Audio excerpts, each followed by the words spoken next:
Opa, opa, vamos lá, vamos falar do grande vilão das notas, né? Do grande vilão no aprendizado, nas notas baixas. Do grande vilão não, alguns grandes vilões, né? Vou falar de alguns grandes vilões aqui. Tem uma coisa muito interessante no cérebro humano, vai no jeito do cérebro interpretar as coisas, que é os fatos são neutros. O significado que a gente dá para eles é que importa. Então, se você parar e olhar, por exemplo, um policial matou um bandido. Pronto, o cara matou um bandido. Aí você olha, esse fato não é bom nem ruim. Ele é bom ou ruim dependendo de quem está vendo. Para o policial é bom porque o bandido ia matar ele matou de volta. Algumas pessoas vão dizer, pra mim foi bom porque o bandido ia fazer alguma outra coisa. E aí pra mãe do bandido, a mãe do bandido é ruim, é péssimo, mataram o filho dela. Então a interpretação do fato é nossa. E aí então o mesmo fato, a mesma ocorrência, ela pode trazer interpretações diversas. Vamos falar disso aqui, onde se aplica na escola, na educação, no seu aprendizado, numa tentativa de fazer um concurso, um vestibular, alguma coisa parecida. Beleza? Sejam bem-vindos aí todos. Estou vendo um pessoal entrando aqui. Fátima tá aí, Eunice, Jalice, Randrader. Muito bom, bora lá. Ó, você pode fazer o seguinte, você conhece professor, conhece aluno, todo mundo é, né? Às vezes professores, pessoal em idade escolar, ou se você está fazendo curso que quer acelerar o seu aprendizado, pega o aviãozinho aqui, manda esse vídeo para seus amigos, fala, cara, tá tendo PNL no aprendizado lá para acelerar a aprendizagem e evitar os problemas aí na hora de estudar, para você poder reter bastante. Chama para cá, se você está vendo essa gravação aqui, manda o link, se você está vendo isso numa página, manda o link da página, vamos ajudar as pessoas. Então olha só, suponhamos não, tem uma história muito bacana, que provavelmente ela não é verídica, é só uma história criada, mas ela representa bem aqui a ideia. Tinha um cara que ele era muito violento, o cara batia muito no filho, chegou a machucar, bateu na esposa, ele resolvia tudo com violência, foi preso e tal, o cara era um bicho. Foram falar com ele e falaram, cara, por que você é assim? Por que você é assim? E aí ele disse assim, ó, quando eu era criança, meu pai chegava em casa bêbado todo dia e me batia. E aí eu cresci assim, resolvendo as coisas igual a ele, batendo nas pessoas e tal. Interessante. Aí pegaram outro cara que era super amoroso, o cara nunca encostou em ninguém, né? Uma criança não adulto, um cara super filantropo, ajudava entidades e tal, um cara mó do bem, mó suavizão. Cara, por que você é assim? Né? Suavizão. Ele falou, quando eu era criança, meu pai chegava bêbado em casa todo dia e me batia.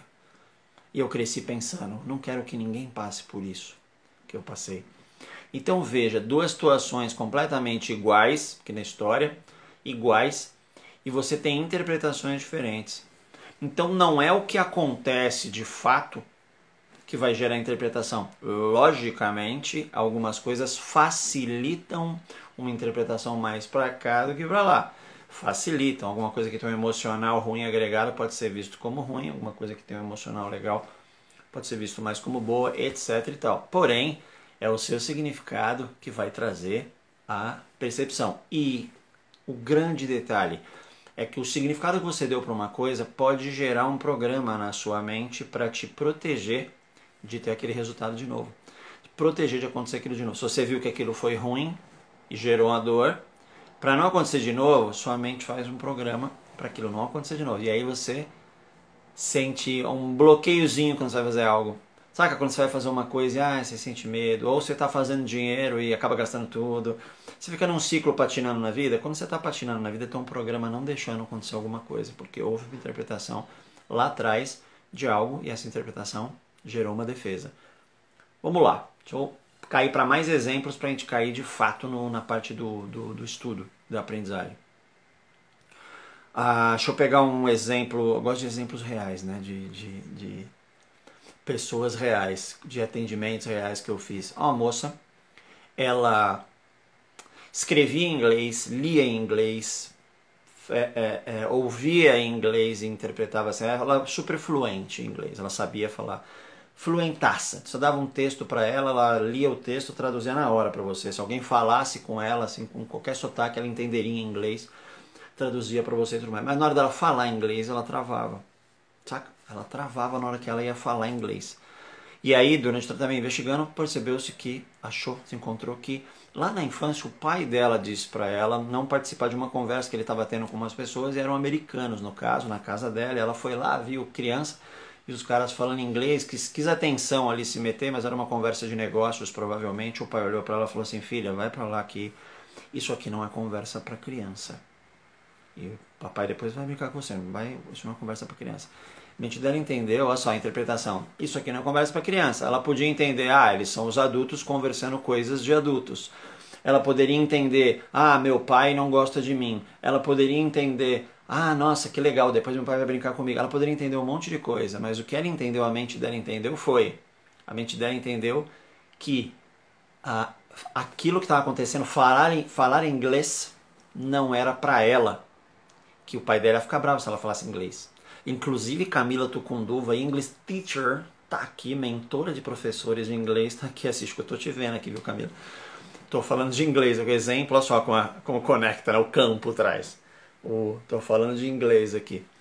Então ela interpretou assim, e a mente dela tinha um programa do tipo, se você for falar inglês, seu pai não vai gostar, seu pai não vai achar legal. Ela tinha uma trava muito grande para falar inglês. Então acontece um evento e você interpreta de maneira boa ou ruim, e aí a sua mente cria uma defesa e você passa a não atuar. Então você vai fazer um trabalho na escola e vai apresentar um trabalho, e aí todo mundo te sacaneia no trabalho porque você não sabia alguma coisa, gaguejou e tudo mais.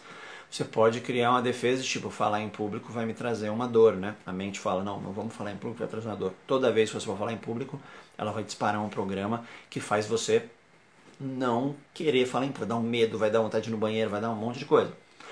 Já aquele menino que ele gosta de ser o zoeiro da sala, e o cara que tipo tira nota baixa, mas depois passa ali, ele gosta de falar, tira nota baixa porque eu sou zoeiro. Tem aquele cara que gosta, parece, né, de tirar nota baixa e tal. Esse cara, se ele vai apresentar um trabalho na turma e ele não sabe direito, a galera fica zoando ele, não sabe e tal, ele se sente da hora, da hora, eu não sei isso aqui, essa porcaria, isso é pro CDF. E ele interpreta de uma forma super tranquila, ele não vai ter problemas, por exemplo, de falar em público. Então não é o fato, é a interpretação que você dá para a coisa que aconteceu. E a gente consegue trocar essa interpretação também. Num dos livros do Richard Bandler, um dos co-criadores da PNL, né? É o livro dele com o Grinder. Deve estar aqui, inclusive, aqui atrás. Está ali em cima. Ressignificando. Ele fala sobre ressignificação dos fatos. Ele conta dois casos. Que a ressignificação ela pode ser de contexto, né, o que estava acontecendo, um significado de uma coisa dentro de um contexto, ou o conteúdo de fato do significado. Olha lá, só para você entender do que eu vou falar daqui a pouco. Tinha uma mulher que ela arrumava a casa, dona de casa, ela tinha um tapete muito bacana em casa. Tinha um tapete cheio de pelinhos, aqueles tapete gordinho, sabe assim? Delícia. E a galera andava na casa dela, os filhos, o marido passava pelo tapete, acabava amassando o tapete, sujava o tapete, ela estava toda hora arrumando o tapete. Ela falava, não quero ninguém pisando no tapete, porque não sei o que lá e tal, e era um saco o tapete. E ela ficava mal, porque as pessoas estão morando em casa e saem para trabalhar, para a escola, na hora que volta vão pisar no tapete. Ela queria o tapete sempre intacto, não tem como, todos os dias o tapete estava desarrumado. E ela se sentia mal por isso, que ela olhava e falava, droga, o tapete, não sei o que. Então todos os dias ela tinha uma reação ruim, porque ela olhava o tapete e achava, droga, não consigo achar nada direito nessa casa, as pessoas não percebem que o tapete tem que estar bonito e tal, então ela se sentia mal. E aí ela foi procurar ajuda e isso acabou falando, dentre outras coisas disso. E o Bandler fez a seguinte dinâmica com ela, falou, cara, imagina uma coisa aí, ó, pensa no seu tapete, bonitinho na sala, você arrumou o tapete, ele tá lindão, limpinho, bonitão. Aí você sai, vai fazer algumas coisas, um tempão depois você volta e o tapete tá lá bonitão. Presta atenção em volta, não tem ninguém aí com você. Se o tapete tá bonitão, é porque não tem ninguém. As pessoas que você ama não estão aí. Pode, na sua imaginação, olhar que as pessoas, seus filhos não estão aí, seu marido não está aí. Porque o tapete está arrumado. Se eles estivessem, não estaria. Agora, coloca eles aí, junto com as pessoas que você ama, junto de você. Eles vão passar em cima do tapete. Ou seja, o tapete está desarrumado, significa que as pessoas que você ama estão próximas. E a partir daí ela viu, cara, tapete desarrumado significa as pessoas próximas. É um significado de conteúdo, né? O tapete, o que significa o tapete, né? Desarrumado. Não importa onde o tapete estivesse, na casa dela ou em outro lugar que ela frequenta, se ele está desarrumado e pisado, é porque as pessoas que ela ama estão do lado. E ela começava, toda vez que ela viu o tapete, ela lembrava que tem pessoas que ela ama, ela tem uma família linda e tal. Ela trocou o significado. Tem outro significado de contexto. Ele pode ser bom no lugar, bom não bom no outro e tudo mais. E nesse mesmo livro, acho que o Bandler conta de um cara que levou a filha, um terapeuta, estava falando, porque ela é muito... minha filha é muito... Como é que é a palavra? Perdi. Aquela menina que é muito respondona e muito cheia de si, ela não deixa ninguém dar ordem para ela, nela, sabe? O pai queria dar ordem nela, ela não obedecia o pai porque eu faço o que eu quero e tal. Muito gênio forte, né? A pessoa fala, tem um gênio muito forte e tal.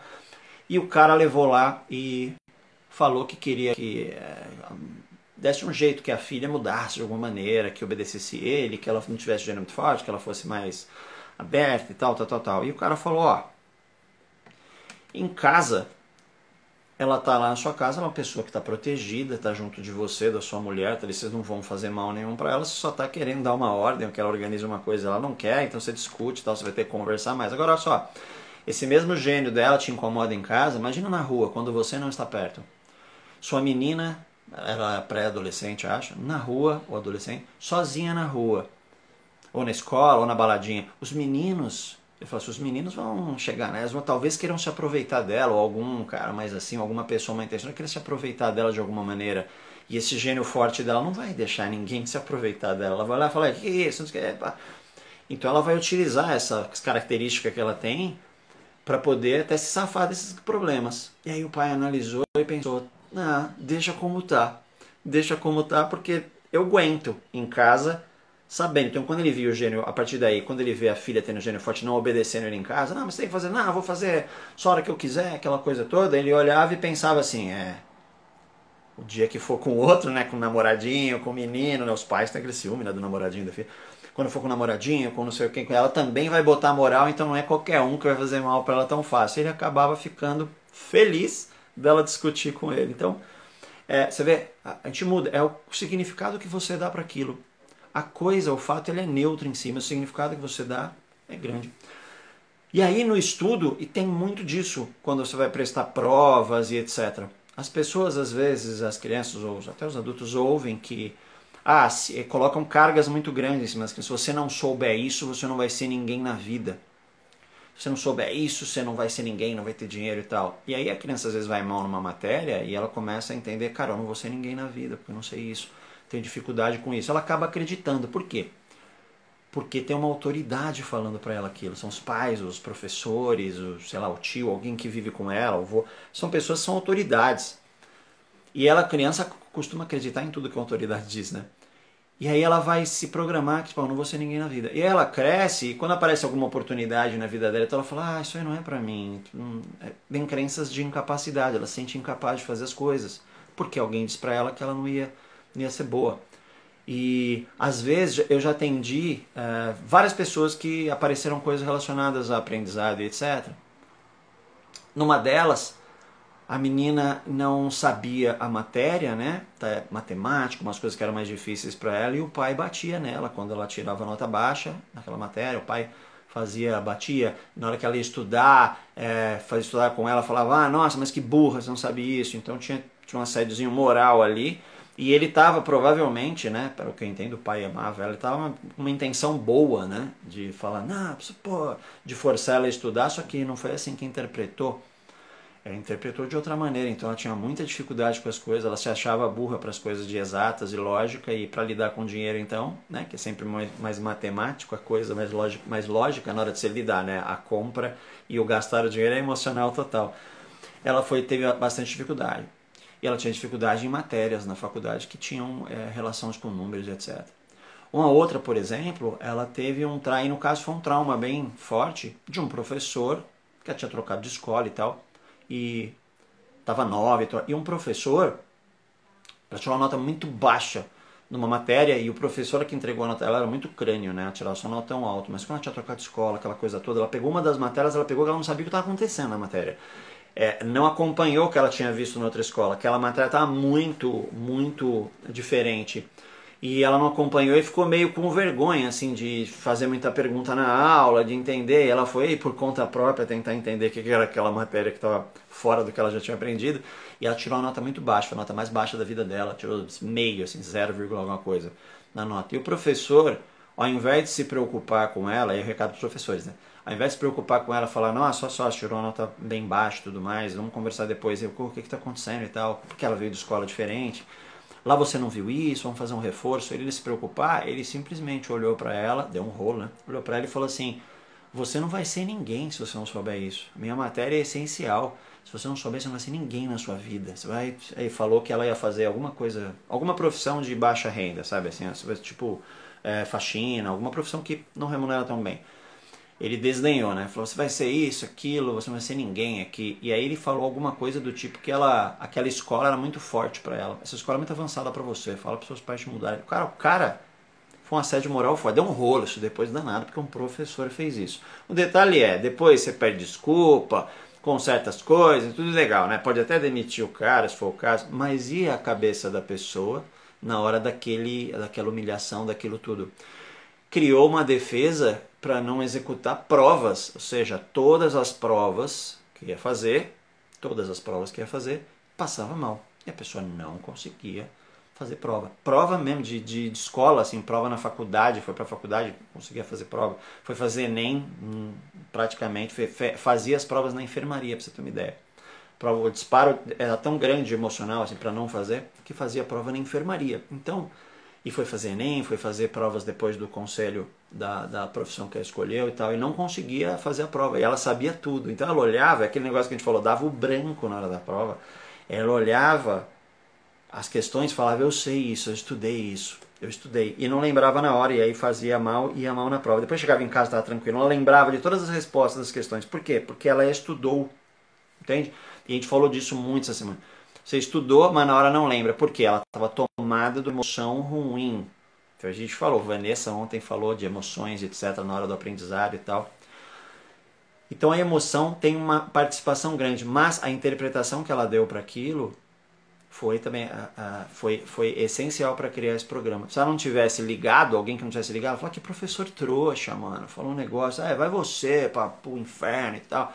Alguém mais assim, mais parrudo, talvez não levasse isso a sério, ou falava, tire a nota baixa daí, sabe? Então a interpretação da pessoa, para ela foi o fim da vida e ela ouviu no momento que estava mal. Então a gente vai interpretar de várias maneiras. Como isso impacta o estudo e a vida? Impacta da seguinte maneira, um dos impactos é esse.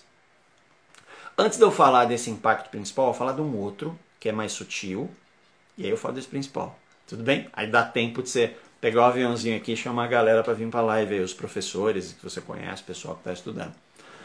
Uma coisa que vai impactar na criança tirar uma nota boa ou não, a gente falou sobre relacionamento com o professor essa semana, o estado emocional da pessoa, métodos de ensino, falou tudo isso. Só que a gente falou também essa semana que a informação que entra, ela tem que ser experiencializada, experimentada, tem que fazer um exercício daquilo para sentir o que é aquela informação e aí ela vira um conhecimento.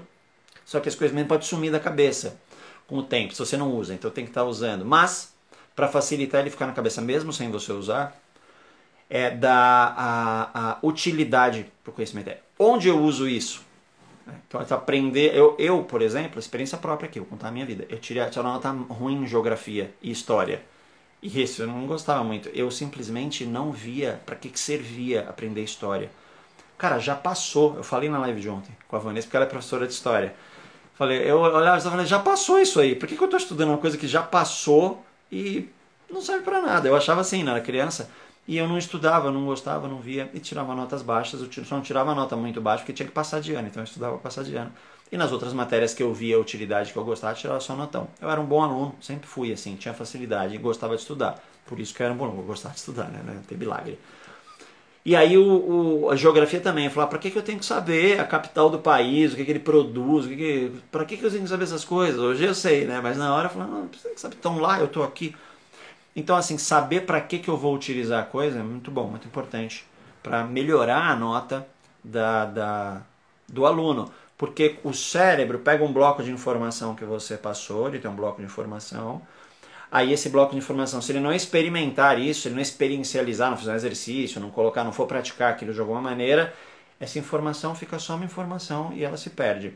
É assim, você vai no Google hoje e você tem informação sobre tudo. Mas por que você não sabe sobre tudo? Você não tem conhecimento sobre tudo? Porque você não experiencializou. As coisas que você colocou na prática, você não esquece tão facilmente. Então ele recebeu um bloco de informação e aí ele experimenta aquilo, experiencializa aquilo, exercita aquilo, vira um conhecimento e ele fica arraigado na mente se souber a utilidade disso na vida real. A gente deu exemplos, assista a live que a gente falou sobre isso anteontem, live 3. Legal? Então é isso aí. E a outra parte é a interpretação, a gente está falando da interpretação que a pessoa dá para um acontecimento. Se ela teve uma nota ruim numa prova, na hora de estudar para a próxima prova, ela não vai estar com pensamentos bons e aí as sensações que ela vai ter no corpo não vão ser boas, porque ela vai estar pensando, nossa, eu tirei a nota ruim, preciso tirar a nota boa, vem uma pressão psicológica, e se eu tirar a nota ruim, o cérebro faz isso, se eu tirar a nota ruim, eu vou ter que fazer recuperação, se eu não passar eu repito de ano, meu pai vai me encher de história e vai falar um monte, vai tirar meu videogame, aí, o cérebro ele faz isso, de traçar uma linha do tempo toda caótica, né? Porque ele principalmente está preocupado se haverá problemas para você, ele tem que manter você vivo, ele está sempre preocupado com problemas. Por isso que quando acontece um barulho, você assusta, olha, aí você viu que não é nada, fica tranquilo, o cérebro quer saber o que é, aí você vê que é alguma coisa, ele entra em alerta. Então ele sempre está ali, com tudo que acontece, ele está olhando. Por isso que a gente para na rua para ver acidente, né? O povo, a gente não que eu passo batido, só daquela olhada rápida. Tem um acidente, começa a juntar os urubus. Pessoal, nossa, olhar. Ah, o humano gosta da desgraça alheia. Não, é que o cérebro está vendo um problemão que aconteceu com o outro e ele fica em atenção. Tipo, deixa eu ver isso direito, se não tem um problema para mim também. Aí você tem ali, o cara dando uma medalha para um cara, fala que legal, dando uma medalha para o cara. Você vai embora. Entendeu? É por isso, serve uma atenção. E onde se vai aplicar na hora dele estudar? Então, o peso que está na mente dele vai estar muito grande, talvez, então ele precisa aliviar esse peso, de dar um problema, etc. Existem técnicas para fazer isso. O resultado que ele teve, então, pode dar uma interpretação. Tive um resultado ruim, estou lascado. Ou ele pode ser, tive um resultado ruim também, eu não estudei, mas eu consigo estudar, essa prova vai ser mais fácil, eu vou tirar uma nota, nem vou pegar recuperação. É o jeito que ele vai enxergar aquilo. E onde o professor ajuda nisso, né? Ou as pessoas que estão próximas, família, justamente não ajudando a ter um significado ruim. Do tipo, um professor que quer tirar uma nota baixa e fala, cara, se você não souber isso aqui, minha matéria é básica, se você não souber isso aqui, você não vai ser ninguém na vida. Ok, está ajudando a dar uma interpretação ruim, a sentir uma sensação ruim em relação àquilo. E ele vai estudar o quê? Preocupado. O menino que vai fazer o vestibular e o pai fala, você tem que passar nesse vestibular, se não passar você não vai fazer faculdade, não vai ter nada, não te dou um carro. Essas histórias, passar na faculdade dá um carro, né? Isso existe até hoje, gente. E aí o menino fica, nossa senhora, se eu não passar, eu tô lascado, meu pai não vai me dar o carro e vai me tirar a mesada e vai pensando que ele vai perder. Ele vai. Você acha que ele vai fazer a prova benzão? Não vai fazer a prova bem, vai num estado emocional ruim. E aí não acessa as informações. Então a gente pode ajudar, né? Ajudar. O professor que falou que não ia ser ninguém, o pai que fala que o cara não vai ter isso ou aquilo, alguém que vai fazer um concurso e a família ficou, não, você tem que fazer um concurso público, você tem garantia de emprego, se você não tiver um concurso você vai passar dificuldade, você não vai tal, e o cara vai fazer a prova, eu falo que ele não vai sozinho fazer a prova, ele vai fazer a prova, aqui tá o pai, aqui tá a mãe, flutuando aqui, né? Aqui tá o futuro dele flutuando, futuro obscuro e sombrio, zoado, que ele vai, nossa, não vai ter uma profissão se não passar, ele vai... Essas pessoas estão aqui, ó. Isso facilita uma vibe ruim, facilita dar um branco na hora da prova, a hora que dá um branco na hora da prova, vai pior, a ansiedade vem, aí é bola de neve, cagou a prova inteira. Então a gente tem que estar de olho, principalmente com as crianças que estão esponja, né? A criança não é esponja, ela está só recebendo, de auxiliar para que a interpretação seja boa, para que a interpretação seja positiva, e não que a interpretação daquilo vá para o lado negativo, que faça ela não querer mais ter uma experiência ruim, que ela não queira estudar, que ela não queira aquela matéria, que ela sinta dificuldade, sinta medo da prova ou algo parecido. A gente não consegue controlar o que a criança ou a pessoa, o adulto vai interpretar, como vai interpretar, a gente não consegue controlar, mas você consegue ajudar, tudo bem? Ou até, quando ela tiver uma interpretação ruim sobre algo, que é o que a gente faz em consultório, é ressignificar, é tirar esse programa com novos olhos. Deixa eu ver o que vocês colocaram aqui. Deixa eu levantar esse chat aqui. Eu acho que o meu dedo às vezes é grande pra tela. Eu vou com o dedão assim, ó. A pessoa tem, o Eduardo falou, a pessoa tem que provar o tempo todo e justificar. Se ele fica, eu não sei de que parte você está falando aqui, Eduardo, mas se a pessoa fica com medo de alguma coisa tendo resultados ruins, ele tem que ficar justificando. A Denise aqui, ó, falou assim, ó, meu pai não foi ao meu baile de 15 anos simplesmente porque não quis. Esses dias eu li sobre rejeição, tenho certeza que isso está incutido em mim até hoje. Como tirar? Então, ó, que interessante, ó. O pai dela não foi ao baile de 15 anos dela. E aí ela entendeu que ele não foi porque ele não quis. Ou alguém falou pra ela, ele não foi porque ele não quis. Ou ele falou, não foi porque não quis.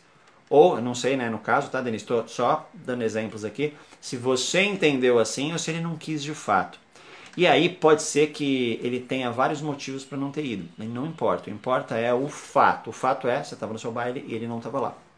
E aí as interpretações podiam ser muitas interpretações. E você interpretou dessa maneira. Cara, ele não estava nem aí para mim e tal. Foi interpretado como uma rejeição. E a sua interpretação não está certa nem errada. É a sua interpretação. Então talvez hoje haja várias coisas que quando você vai executar ou fazer, a sua mente ela te sabota para você não fazer aquilo, porque na verdade ela está te protegendo de não ser rejeitada novamente pelo pai. E talvez você cresceu querendo a atenção do pai que você não teve no baile, a sua mente culpou você, ele não foi no meu baile, a culpa é minha. Acontece demais quando a gente é criança, a gente acha que a culpa é nossa. Tem criança, tratei pessoas que foram abusadas na infância, ela tinha a culpa foi minha que eu fui abusada. Cara, a culpa não foi sua, o abusador, maldito, abusou. Mas como é que você vai dizer para ela? Não adianta dizer, né? Tá lá incutido na mente, usando a palavra que você usou aí. Então pode ser que você se sentiu culpada e aí hoje você fica querendo a atenção das pessoas de maneiras que às vezes prejudicam o seu andar. Como tirar isso? Com reprogramação neurolinguística. Que eu não falo programação neurolinguística, é reprogramação neurolinguística. Mexendo nesse evento, nas sensações do programa que tem, com técnica. Como é que eu faço isso? Com técnica. Não é um negocinho que fala, pensa num céu azul que resolve. Não é assim. Então é uma técnica. É rápido, é um encontro, mas é com técnica. O que a gente vai fazer na mentoria, a mentoria de aprendizagem programada acelerada, aprendizagem acelerada, vai começar 10 de março. Na mentoria a gente vai pegar e vai identificar quem tem gatilhos ruins em relação a provas, estudo e etc., que impedem ele de estudar ou se sentir bem nessas situações específicas. E a gente vai aplicar as técnicas e tirar. Então vai ser meio que, vai ter um dia que vai ser tipo uma terapia ali para tirar essas coisas com técnicas, tudo bem? Se você estiver por lá, a gente pode ver se impacta você em como e pode até mexer, se for o caso dessas técnicas. Eu chamo de técnicas para problemas simples. Tudo bem? A gente identifica numa anamnese, a gente enxerga legal e vê se é uma coisa que dá para ir rápido ou se é um caso de fato que gerou um programa um pouco mais complexo. É a técnica um pouquinho mais desenroladinha, precisa de mais coisa aí, tudo bem? Vamos lá, que mais tem aqui que vocês colocaram aqui, ó. Gialice falou, fazia essa pressão com meu filho, hoje sinto ele muito travado em tudo. Ai, que culpa, como mudar isso? Você muda isso conversando com ele. Às vezes, quando você perceber que ele está travado, você pode ir lá falar para ele, filho, percebo que você é um pouquinho travado com isso e tal, não liga não. Eu lembro até quando você era pequenininho que eu ficava pressionando você. Eu ficava pressionando, mas eu era uma boba. Eu não sabia que pressão é ruim e tudo mais. Não fala que aquilo gerou isso nele, né? Só fala para ele, era uma boba. Nossa, pede desculpa. Que a mamãe fez isso e tudo mais, mas você... E vá com palavras legais para ele, ou procure alguém que, de PNL clínica, por exemplo, que possa auxiliar ele, entender de fato como foi a interpretação dele e falar. Mas comece a mudar isso, primeiro falando que quando você fazia pressão, né, é porque você tinha vontade que ele fosse de um jeito, vontade que ele vencesse hoje, você percebe que ele tem que ser quem ele quer ser, ele tem que fazer as coisas do jeito dele, que aí ele pode ser que ele destrave. Assim como quem foi que falou? Eu sou ruim de nome às vezes. Aqui, ó. Assim como a Denise ali, ó, de repente ela comenta com o pai dela. Ele não quis mesmo, ele não gosta de festa. Eu ia falar de você agora. A Denise, por exemplo, que o pai não foi na festa, de repente ele vem com ela, vai conversar com ele hoje. Você lembra, pai? Eu tenho um negócio que me pegou, eu não falei pra você até hoje. Quando eu tinha criança, você não foi na festa. De repente ele te conta uma coisa que você não sabia. Vou inventar uma coisa qualquer aqui, tá? Depois ele fala, você sabe que eu nem gosto de festa, mas por você eu iria na festa. O que acontece é que, aí ele fala que estava acontecendo, de repente passando por alguma coisa, com a sua mãe, com seu tio, com a sua avó e tudo mais, e eles iam estar lá na festa, e se ele estivesse lá, isso ia vir à tona, eles iam falar, ia estragar a sua festa inteira. Então, para não estragar a sua festa, ele não foi. Então ele fez por amor, pensando em você e tal, sabe? Estou inventando uma história toda aqui. De repente você sabendo disso, você fala, nossa, eu não sabia disso. Você se ressignifica o fato de que ele não me abandonou, então. Ele não me rejeitou. Ele, por amor, não quis estragar a minha festa, sabe assim? E você já ressignifica isso, beleza. Então, às vezes, um papo funciona, que é o que a Gialice, eu estou falando para a Gialice. Então, se você sente seu filho travado, bate um papo com ele. Nossa, filho, eu percebo que às vezes você quer ir, mas não vai, se sente medo e tudo mais. Eu lembro até que eu botava uma pressão em você antigamente, mas agora... E fala como foi. De repente ele fala, poxa, então não é que minha mãe me amava, ela fazia. Fala da sua boa intenção. A boa intenção não conserta nada, né? Dizem, tem uma frase, uma frase feia, mas ela é quase verdadeira não. Ela tem muita verdade. Fala assim, ó, de boas intenções... o inferno está cheio de gente que foi para o inferno para boa intenção. Tem uma boa intenção, só que por você não ter o conhecimento, com uma boa intenção você faz o mal, sem querer fazer o mal, sem saber fazer o mal. Tá? Quando você, em resgate, a pessoa vê uma pessoa atropelada, pum, o cara já quer ir lá ajudar, só que ele não tem o conhecimento de socorro, de primeiro socorro. Ele quer ajudar, puxa a pessoa e a pessoa está com uma lesão na cervical. Se ele esperasse, fizesse tudo que tem que ser feito direitinho, o bombeiro chegava, isolava, essa pessoa estaria de boa. Ele movimenta a pessoa fica tetraplégica, sabe assim? Então, mas uma boa intenção, só quis ajudar, mas você não tem o conhecimento para ajudar naquela hora. Então, quando você for ajudar alguém, fica uma dica boa aqui. Perceba se você tem o conhecimento para ajudar aquela pessoa. Se não, você chama alguém que tem o conhecimento para ajudar aquela pessoa. Por isso que eu falei agora há pouco, procura um profissional de PNL clínica, porque senão a gente pode piorar uma situação. Legal? Denise falou aqui, ó, ótimo, estou num curso seu, super atrasada, estou procrastinando muito. A gente falou sobre procrastinação. O primeiro encontro da mentoria, já que está estudando o curso, primeiro encontro da mentoria, dia 10 de março, a gente vai ter um encontro extra ainda esse mês, mas dia 10 de março o primeiro encontro é todinho praticamente em cima de procrastinação para estudar, fazer as coisas acontecerem e etc e tal, tá? Então tem bastante coisa de procrastinação. Se você estiver lá com a gente, você vai aprender a estudar e fazer o curso aí sem procrastinar, a gostar de fazer. Ano passado, a Denise de novo. A Denise tá com tudo aí, tá participando. Ano passado ele não quis ir à festa de Natal. Aí eu falei sobre a festa de 15 anos, ele ficou calado. Aí talvez ele sentiu o baque agora e veio, nossa, ele ficou calado. Então, pode ser que tenha alguma coisa, tipo a história que eu inventei, ou pode ser que ele tá se sentindo culpado já e ele não tem o jeitão de falar desculpa e tudo mais. Mas, às vezes uma conversa, muitas e muitas vezes uma conversa dessa esclarece as coisas e você alivia o que te incomodava. Esse programa é desfeito aí de forma natural até. Mesmo assim, eu tenho meu pai como meu ídolo. Legal, porque você foca na parte boa e não naquela, eu vou chamar de única parte ruim que teve, né? Você foca na parte boa, é legal. Tudo tem a parte boa e ruim. É o yin yang, né? Da vida, aquele símbolozinho preto e branco. Tudo tem. Se você olhar, tudo tem a parte boa, tudo tem a parte ruim. Tudo tem. Aí me falar assim, o amor não tem a parte ruim. O amor. Fala, você tem um problema maior que você imagina. O amor é aí que tem, porque o amor é um sentimento, a sensação.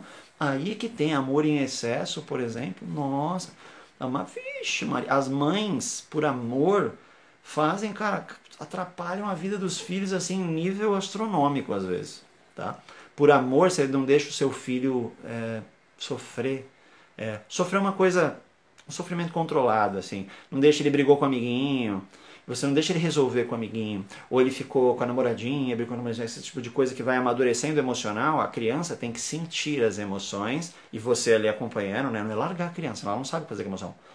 Sentir as emoções, e ele tem que lidar com as emoções, tem inteligência emocional, saber o que ele sente, como ele lida com isso. Ele cresce super maduro e vai fazer coisas na vida. Se você não deixa ele sentir as emoções, o que acontece? Ele cresce uma pessoa que não sabe lidar com as emoções. Cresceu, vai para o mundo real. Como é que é no mundo real? Não tem a mamãe lá. No emprego, tem o chefe, tem o cara do lado que é amigo, tem o cara do lado que não é amigo e quer ferrar com ele. E vai acontecer ruim. Ele não vai saber lidar com isso. Vai ser uma pessoa completamente despreparada para tudo na vida. Vai acabar fazendo besteira ou matando alguém, se matando. Vai fazer besteira. Por quê? Por amor, a mãe não deixou ele passar. Então, assim, O amor tem que estar junto com o racional sempre. A gente falou numa das lives, o equilíbrio é essencial. Tudo tem lado bom e lado mal, mas o equilíbrio de tudo é bom. Então o lado bom e o lado ruim está equilibrado. A vida segue. Então, o sentimento, você não pode ser só emoção e não pode ser só razão. Tem pessoas que falam, não, o racional é que é o certo. Não, o emocional é que é o certo. Porque daí você fala, não, é o equilíbrio.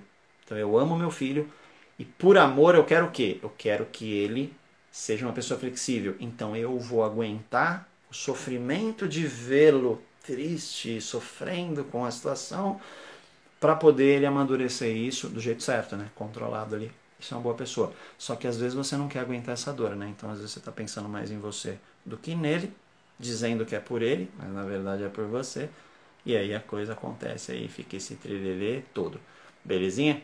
Jalice falou que quer inscrições para a mentoria. Já que você falou que quer, se tem mais alguém que quer, vai na minha cabecinha aqui no meu perfil. Tem um link no meu perfil. Se você abrir, tem vários materiais gratuitos lá, inclusive. Alguns gratuitos, alguns pagos. Tem um monte de material para você. O primeiro é da mentoria MAPA. O acrônimo MAPA, M-A-P-A. É Mentoria de Aprendizagem Programada Acelerada. Porque não adianta você estudar se você não programar o aprendizado no seu cérebro. Não é só guardar, ele tem que estar programado como um computador armazena um negócio, programado para ir buscar a hora que precisar e etc e tal. Beleza? Seu inconsciente vai fazer essa parada toda. Me vi agora, sou eu, estraguei o guri, Angelice. Não fique, a gente não estragou o guri. O que você fez poderia ter sido interpretado por ele de uma forma super positiva e ele ser hoje um cara super, nada travado, super pra frentex. E aí a mesma coisa que você fez podia ter gerado um cara muito pra frente ou um cara mais travadinho. Não é o que você fez, é a interpretação que ele deu, tudo bem? Não se culpe, você fez o melhor que você podia, que é o que você queria, o bem dele. Então, você não estragou ele, é a interpretação que ele deu. É só consertar, ele conserta a interpretação, refaz. Eu faço isso toda semana em consultório com o pessoal. Maurina falou, tem gente que não gosta de festa por algo psicológico também. Meu pai era assim, ele não gostava de festa porque ele tinha um negócio de assim conversar com pessoas que ele não conhece, meio fobia social assim. Conversar com pessoas que ele não conhece. Se eu vou num lugar e eu não conheço ninguém, ele não ia. Ele falou, não vou. Vai estar tal pessoa, tal, seu amigo lá, ou meu tio, ou ele fala, ele vai. Ah, tudo bem, porque daí eu converso com ele lá. E ele era assim, se alguém viesse conversar com ele conversava numa boa e curtia pra caramba e fazia amizade. Mas ele não puxava um papo, ele não sentia bem em lugares onde ele não conhecia ninguém. Então tinha isso, ele não gostava de festa também, tudo bem. Mas ele foi na minha festa de formatura, por exemplo, as festas, ele foi. Tudo bem? Vamos lá, é isso aí. Então, o que eu queria trazer para vocês aqui não é somente, às vezes, uma dificuldade com a matéria que a pessoa tem, não é somente uma preocupação ou uma ansiedade. Às vezes, um evento anterior gerou um programa ruim na cabeça, ruim assim, o cérebro quer sempre te proteger. Então, para a mente, ela tem um programa ótimo para te proteger de não sofrer. Só que você não quer essa proteção. Então, às vezes, nosso papel é estar sempre observando para facilitar para que a interpretação de um evento ruim seja positiva. Não que seja uma interpretação boa, mas seja uma interpretação positiva, de alguma maneira, que alivie a dor daquele momento, que a pessoa interpretou errado, ou até que ela interprete diferente, se for alguma coisa mais tranquilão. Belezinha? Feito? Cara, envia esse vídeo para os professores, alunos, para as pessoas todas que fazem curso, para profissionais. Cara, envia para todo mundo que você acha que vai ter um ganho com o que a gente falou aqui. Pega aqui na setinha, no aviãozinho, manda. Se você está vendo esse vídeo na página ou no YouTube, manda o link para a pessoa. E a gente se vê aí no próximo encontro. Mentoria, aprendizagem programada, acelerada, inscrições abertas. Tem uns bônus, deixa eu falar rapidez aqui. Tem 2 bônus que é o seguinte, ó. Quais são 2 coisas que eu mais falei aqui sobre estados emocionais ruins, e principalmente ansiedade, e sobre como gerar estados emocionais bons. Por esse motivo, eu tenho 2 cursos, cada um fala de uma dessas coisas. Eu vou dar de presente de graça, são comercializados, vai ganhar de graça os 2 cursos completos, tá prontinho para você assistir já lá, legal? Que é um curso, chama Protocolo HPA para ansiedade, são técnicas para controle de ansiedade, tem 10 técnicas para controle de ansiedade, tem uma live que eu fiz, um curso que eu fiz, que eu entreguei ao vivo, falando sobre ansiedade, como controlar, para você já ir controlando a ansiedade, como você aplicar em pessoas, tudo bem? E tem até como você aplicar em animais, legal? Animais também ficam ansiosos, tem técnica para aplicar, inclusive, em animais. Parece loucura, mas não é ciência total, tá? não é ciência, né? Eu falo ciência como sendo algo lógico, tudo bem? Porque por exemplo, PNL não é ciência, nem quer ser ciência. Aliás, tem gente que fala, PNL, pseudociência. Cara, não é pseudociência porque ela não quer ser ciência. Pseudociência é aquilo que quer ser ciência, mas não é. Então PNL é PNL, gente. Como reprogramar, é como manual de instruções do cérebro. Legal? Então tem tudo para você controlar a ansiedade e tem um curso completo de âncoras. Âncoras é como você criar um estímulo, um gatilho, pau, que te dispara uma sensação boa na hora, muito rápido. E, por consequência, dissolve uma sensação ruim. Se a sensação ruim, você dispara uma boa, fica neutro, fica legal, se sente melhor. Tira a ansiedade, para tirar o branco na hora da prova, para você se sentir confiante, para você se sentir corajoso, etc. E tal. Então tem um curso completo, esses dois estão prontinhos para você assistir. Vai, pede o link para mim no direct, eu mando para você. Pede o link pelo e-mail, contato@otaviocastanho.com.br. Quero fazer contato com o Otávio Castanho. contato@otaviocastanho.com.br. Vai no link também, né? Então, pode direct, manda e-mail para mim, coloca no comentário daqui da live, vai no meu perfil, tem o link lá. Não tem como você não encontrar onde você se inscrever na mentoria. Legal? Vai começar 10 de março, só que esse mês a gente tem um encontro extra para quem se inscrever essa semana. Até amanhã, pelo que eu sei, que eu lembro aqui, vou falar com meu parceiro, com meu sócio, até amanhã você ganha esses bônus todos e ganha uma aula falando só sobre controle de ansiedade, que a gente vai fazer só para quem se inscrever agora. Belezinha? Então corre lá, a gente se vê por aí. Grande abraço, até a próxima.